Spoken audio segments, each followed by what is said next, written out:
आप सभी जानते हैं कि बांग्लादेश पहले पाकिस्तान का हिस्सा हुआ करता था। ये 1971 की बात हो रही है। तो आज की एक कहानी किस्सा है ना, ये आप देखिए बांग्लादेश की आज़ादी से ही जुड़ा हुआ है। शेख मुजीब और इंदिरा गांधी के बीच हुए समझौते पर क्यों हुआ था विवाद। और इंदिरा गांधी को आप लोग और शेख मुजीब को अपनी स्क्रीन पर भी देख रहे होंगे। तो भारत की प्रधानमंत्री इंदिरा गांधी बांग्लादेश को आज़ादी हासिल होने के करीब 3 महीने बाद ढाका के दौरे पर आई थी। यह बांग्लादेश के आज़ाद होने के बाद किसी विदेशी राष्ट्र प्रमुख का पहला दौरा था। और बांग्लादेश की आज़ादी में भारत का बड़ा योगदान रहा है। देखिए, पश्चिम बंगाल, असम, मेघालय, त्रिपुरा, मिजोरम 5 राज्यों की सीमा लगती है। पाकिस्तान से भी हमारे 5 राज्यों की सीमा लगती है: लद्दाख, जम्मू कश्मीर, पंजाब, राजस्थान, गुजरात। याद देखिए, उस समय इंदिरा गांधी का जोरदार स्वागत किया गया था। बांग्लादेश के तत्कालीन प्रधानमंत्री शेख मुजीबुर रहमान उनकी अगवानी के लिए अपने परिवार के साथ एयरपोर्ट पर मौजूद थे। उस मौके पर एक दिन की सरकारी छुट्टी का भी ऐलान किया गया था। इंदिरा गांधी ने इस दौरे पर एक समझौते पर हस्ताक्षर किए थे और 19 मई 1972 को हुए उस समझौते को औपचारिक रूप से भारत बांग्लादेश मैत्री समझौता कहा जाता है। 25 साल के लिए होने वाले समझौते को लेकर उस समय राजनीतिक हलकों में काफी बहस छिड़ी थी और विवाद हुआ था। और उस समय की विपक्षी राजनीतिक दलों ने इसे गुलामी का समझौता भी करार दिया था। और उस समझौते में ऐसा क्या हुआ था कि विवाद हो गया, और इस के बारे में बात करते हैं। समझौते की पृष्ठभूमि: साल 1972 में इंदिरा गांधी के ढाका की धरती पर कदम रखने से ठीक 1 साल पहले पाकिस्तान की तत्कालीन सैन्य सरकार ने ऑपरेशन सर्च लाइट नाम के एक सैन्य अभियान के तहत यहां बड़े पैमाने पर सामूहिक हत्याएं की थी। और 25 मार्च को हुए उस हत्याकांड के बाद बांग्लादेश ने स्वाधीनता का ऐलान किया था। और उसके बाद एक रक्त रंजित युद्ध शुरू हो गया। और उस युद्ध के दौरान बांग्लादेश के 1 करोड़ से भी ज्यादा लोग शरणार्थी बन गए थे। भारत की तत्कालीन प्रधानमंत्री इंदिरा गांधी सरकार ने उन शरणार्थियों को शरण देने के साथ ही गुरिल्ला लड़ाकों के प्रशिक्षण की व्यवस्था की और उनको हथियार हासिल करने में भी सहायता की। आगे चलकर एक दौर ऐसा भी आया जब भारत सीधे इस युद्ध में शामिल हो गया और मुक्ति वाहिनी और मित्र वाहिनी के संयुक्त हमले की वजह से 16 दिसंबर 1971 को पाकिस्तान सैनिकों ने ढाका में आत्मसमर्पण कर दिया। उसी दिन दुनिया के नक्शे पर स्वाधीन बांग्लादेश का जन्म हुआ, बांग्लादेश आजाद हुआ। 9 महीने तक मुक्ति युद्ध चलने के दौरान इंदिरा गांधी जिस तरह बांग्लादेश के साथ खड़ी होकर मदद करती रही, उसी वजह से स्वाधीनता हासिल होने के बाद शेख मुजीबुर रहमान ने कृतज्ञता बस उनको बांग्लादेश के दौरे पर आने का न्योता दिया। और कहते हैं कि जो लोग इंदिरा गांधी को कमजोर कहते हैं, वो एक आयरन लेडी थी, मजबूत लेडी थी। कहते हैं पाकिस्तान ने उनसे टक्कर ली, पाकिस्तान के 2 टुकड़े उन्होंने कर दिए। न्योता स्वीकार करते हुए इंदिरा गांधी 17 मार्च 1972 को ढाका पहुंचे। राजहंस नाम का एक विशेष विमान उस दिन उनको लेकर सुबह करीब 10:30 बजे तेज गांव एयरपोर्ट पर उतरा। विमान से उतरने के बाद वहां मौजूद शेख मुजीब ने खुद उनकी अगवानी की। इंदिरा गांधी के सम्मान में उस दिन सरकारी छुट्टी का भी ऐलान किया गया था। और हालांकि उसी दिन शेख मुजीब का जन्मदिन भी था, इसलिए कई लोगों के मन में छुट्टी की वजह को लेकर असमंजस की स्थिति पैदा हो गई थी। इसी वजह से बांग्लादेश सरकार के तत्कालीन मुखिया ने अपने भाषण में साफ कर दिया कि इंदिरा गांधी के ढाका दौरे के उपलक्ष्य में ही छुट्टी का ऐलान किया गया था। 17 मार्च 1972 को द डेली इत्तेफाक अखबार ने पहले पेज पर छपी खबर में शेख मुजीब के हवाले से लिखा था कि भविष्य में मेरे जन्मदिन पर सरकारी छुट्टी नहीं रहेगी। इस दिन को कड़ी मेहनत और बेहतर कल्याण के प्रति समर्पण के दिन के रूप में मनाया जाएगा। रात्रि भोज में भाषण: इंदिरा गांधी तेज गांव एयरपोर्ट से बांग्लादेश वायुसेना के एक हेलीकॉप्टर से सीधे बंग भवन पहुंची। उस दौर में वहीं उनके रहने का इंतजाम किया गया था। उस समय महबूब तालुकदार बंग भवन में विशेष अधिकारी के तौर पर तैनात थे। वो आगे चलकर बांग्लादेश के चुनाव आयुक्त भी बने। तालुकदार ने बंग भवन में 5 साल नाम की किताब में इस बात का जिक्र किया कि इंदिरा गांधी के दौरे के लिए उस दिन का भंग भवन को खास तौर पर सजाया गया था। उन्होंने लिखा कि भवन की आंतरिक साज सज्जा के लिए कोलकाता से खासतौर पर श्रीमती वसंत चौधरी को बुलाया गया था। वसंत चौधरी एक प्रसिद्ध फिल्म अभिनेता और रंगमंच कलाकार थे। उनकी पत्नी मशहूर इंटीरियर डेकोरेटर थी। उस महिला ने दिन रात मेहनत कर बंग भवन को बेहतरीन तरीके से सजाया था। इंदिरा गांधी ने अपने दौरे के पहले दिन शाम को ढाका के सोहरावर्दी उद्यान में आयोजित एक जनसभा में हिस्सा लिया था। इस सभा के लिए मैदान के एक किनारे पर नाव के आकार का एक विशाल का मंच बनाया गया था। महबूब तालुकदार ने अपनी पुस्तक में लिखा कि उस मंच को इंदिरा गांधी मंच नाम दिया गया था। भारतीय प्रधानमंत्री अपने दौरे के दूसरे दिन एक नागरिक अभिनंदन समारोह के अलावा बंग भवन में आयोजित रात्रि भोज में भी शामिल हुई थी। और उन्होंने उस मौके पर कहा था कुछ भीतरी और बाहरी ताकतें भारत बांग्लादेश के बीच मौजूदा मैत्रीपूर्ण माहौल को खराब करने की कोशिश करेंगी। द डेली इत्तेफाक ने अगले दिन उनके भाषण का जिक्र करते हुए अपनी रिपोर्ट में कहा था, इंदिरा गांधी ने पूरा विश्वास जताया कि दोनों देशों के बीच मैत्रीपूर्ण संबंध धीरे धीरे मजबूत और सफल होगा। मैत्री समझौते पर हस्ताक्षर। इस दौरे में बांग्लादेश की ओर से श्रीमती इंदिरा गांधी की चीफ ऑफ प्रोटोकॉल रहे फारूक चौधरी के मुताबिक मैत्री समझौते पर दौरे के दूसरे दिन यानी 18 मार्च को हस्ताक्षर किए गए थे।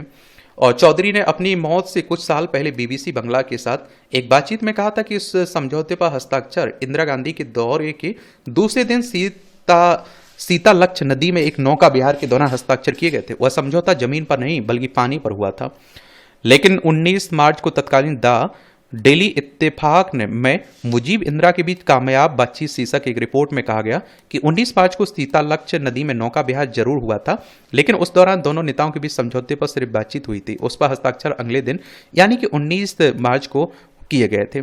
द डेली इत्तेफाक ने 20 मार्च को अपने पहले पेज पर मैत्री सहयोग शांति की को अपनी मुख्य खबर का शीर्षक बनाया था। उसमें लिखा था कि इंदिरा गांधी के दौरे के आखिरी में उनके ढाका से रवाना होने से पहले बंग भवन में दोनों नेताओं ने 12 सूत्री समझौते पर हस्ताक्षर किए थे। उस समझौते में क्या था? तो भारत बांग्लादेश मैत्री समझौते के नाम से मशहूर उस समझौते में कुल 12 बिंदु थे। उसमें लिखा था कि दोनों देश एक दूसरे की स्वाधीनता, संप्रभुता, क्षेत्रीय अखंडता का सम्मान करेंगे और कोई भी एक दूसरे के आंतरिक मामलों में हस्तक्षेप नहीं करेगा। दोनों में से कोई भी पक्ष दूसरे हस्ताक्षरकर्ता देश के खिलाफ होने वाले किसी भी सैन्य गठबंधन में शामिल नहीं होगा, एक दूसरे के खिलाफ हमला नहीं करेगा, ऐसे किसी भी काम के लिए अपनी जमीन के इस्तेमाल की अनुमति नहीं देंगे जिससे दूसरे की सुरक्षा खतरे में पड़ सकती हो। इसके अलावा समझौते में शांति सुरक्षा से संबंधित कई अन्य मुद्दों का भी जिक्र किया गया था। उसमें दोनों देशों के बीच शिक्षा, खेलकूद, वैज्ञानिक और तकनीकी सहायता का भी जिक्र था।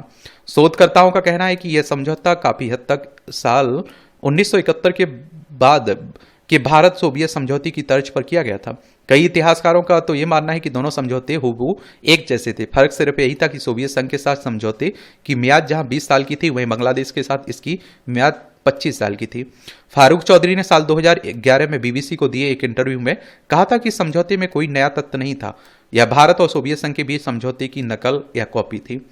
लेकिन चौधरी की निगाह में यह समझौता उस समय बांग्लादेश में आर्थिक सहयोग, सुरक्षा, संप्रभुता को अक्षुण्ण बनाए रखने की दिशा में एक खास कदम था।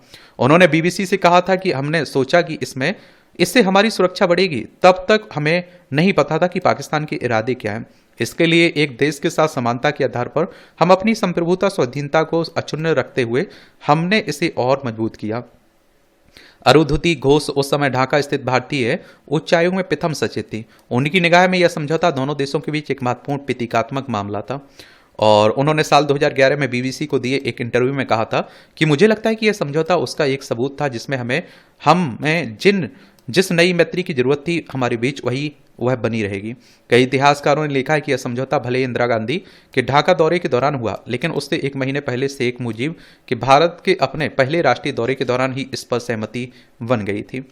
और स्वाधीन बांग्लादेश के राष्ट्र प्रमुख के तौर पर शेख मुजीबुर रहमान साल 1972 की फरवरी के पहले हफ्ते में 2 दिन के दौरे पर कोलकाता गए थे और उनसे मुलाकात के लिए प्रधानमंत्री इंदिरा गांधी भी दिल्ली से वहां पहुंची थी कोलकाता। दोनों नेताओं के बीच कोलकाता के राजभवन में मुलाकात हुई थी और शेख मुजीब ने उसी दौरान इंदिरा गांधी को बांग्लादेश दौरे का न्योता दिया था। शेख मुजीब ने अपने उसी दौरे के दौरान बांग्लादेश से भारतीय सैनिकों की वापसी के मुद्दे पर भी जोर दिया था। फारूक चौधरी ने अपनी आत्मकथा जियोनेओ वालुका वेलया में लिखा है कि अपने 2 दिनों के दौरे में भी वंगबंधु मुजीब बांग्लादेश से भारतीय सैनिकों की वापसी के मुद्दे पर सक्रिय थे। शेख मुजीब के उस दौरे के दूसरे दिन इंदिरा गांधी के साथ बातचीत के बाद जारी संयुक्त बयान में कहा गया था कि 25 मार्च 1972 तक भारतीय सैनिकों की वापसी की पूरी प्रक्रिया हो जाएगी, लेकिन हकीकत में उससे 2 हफ्ते पहले ही भारतीय सैनिक बांग्लादेश से वापस आ गए थे। गुलामी का समझौता। फारूक चौधरी का कहना है कि इस समझौते पर दोनों देशों के बीच कोई मतभेद नहीं था, लेकिन इस पर हस्ताक्षर होने के बाद इसकी काफी आलोचना होने लगी और कुछ राजनीतिक दल, उनके मुखपत्र कहे जाने वाले दैनिक अखबार इस समझौते के खिलाफ होकर इसकी आलोचना में शामिल हो गए और इनमें मौलाना अबुल हमीद खान भसानी का अखबार हक कथा, फिरदौस अहमद कुरैशी के संपादन में निकलने वाले देश बंगला और JSD के मुखपत्र के रूप में हाल में प्रकाशित होने वाले द डेली गणोकंठो जैसे अखबार शामिल थे। इन अखबारों की खबरों में इंदिरा मुजीब समझौते को गुलामी, का समझौता आप देखते हैं बताया था। वरिष्ठ पत्रकार आबेद खान उस समय डेली इत्तेफाक अखबार में काम करते थे। खान ने साल 2022 में बीबीसी बंगला के साथ आप देखते हैं कि एक बातचीत में कहा था, आलोचना का मुद्दा महज एक ही था और ऐसा करने वालों का कहना था कि इस समझौते का मतलब यह है कि शेख मुजीब ने बांग्लादेश को लीज पर भारत के हाथों में सौंप दिया। और उस समय की विपक्षी राजनीतिक पार्टियों ने मुजीब विरोधी और समझौते विरोधी बयानबाजी जारी रखी और इसे गुलामी का समझौता कहते रहे। लेकिन लेखक और राजनीतिक शोधकर्ता मुहीउद्दीन अहमद के मुताबिक राजनीतिक पार्टियां सिर्फ इस समझौते का विरोध करने के लिए ही ऐसा कर रही थी। अहमद इस बात का जिक्र करते हैं कि इंदिरा मुजीब समझौता साल 1971 के अगस्त में हुए भारत सोवियत समझौते की हुबहू नकल थी, लेकिन इसे लेकर भारत में कोई विरोध नहीं हुआ। वो कहते हैं कि हमारे देश में इसका विरोध हुआ, इसकी वजह यहाँ की सरकार चाहे कुछ भी करे, कुछ लोग हमेशा उसका विरोध करते हैं और आप देखते भी रहते हैं। लेकिन उस समय द डेली गन्नो कंठो अखबार में पत्रकार के तौर पर काम करने वाले अहमद को यह याद नहीं कि उस समय किसी राजनीतिक पार्टी ने इस मुद्दे पर हड़ताल बुलाई हो। हालांकि उस समय राजनीतिक पार्टियां बात बात पर हड़ताल की अपील कर देती थी। और अहमद बीबीसी बंगला से कहते हैं कि सिर्फ विरोध करने के लिए ही लोग समझौते का विरोध कर रहे थे। वो जब सत्ता में पहुंचे तो उन्होंने इस समझौते को रद्द नहीं किया। फारूक चौधरी की निगाह में यह एक हार्मलेस यानी नुकसान रहित लेकिन जरूरी समझौता था।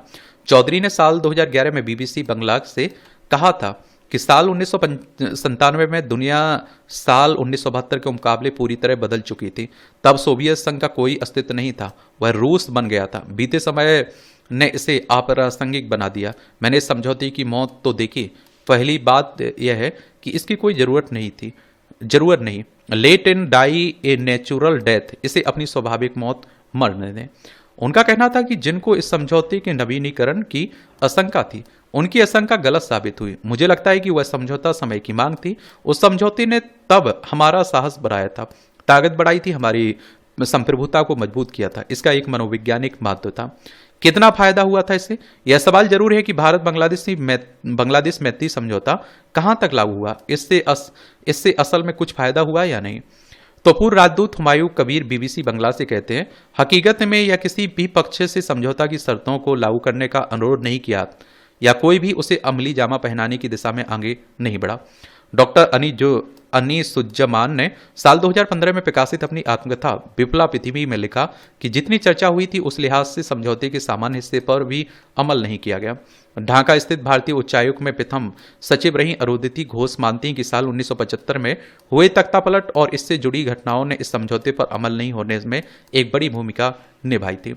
घोष का कहना था कि शेख साहब की हत्या के कुछ दिनों तक कई तरह की गलत फहमियां पैदा हो गई थी। मुझे लगता है कि जिस मकसद से वह समझौता हुआ था उस पर पूरी तरह से अमल नहीं किया जा सका। उन्होंने बीबीसी बंगला से कहा था, मैं जब तक वहां थी तब तक दोस्त बनी हुई थी, लेकिन हमारी ओर से कई गलत फहमियां पैदा हो गई थी।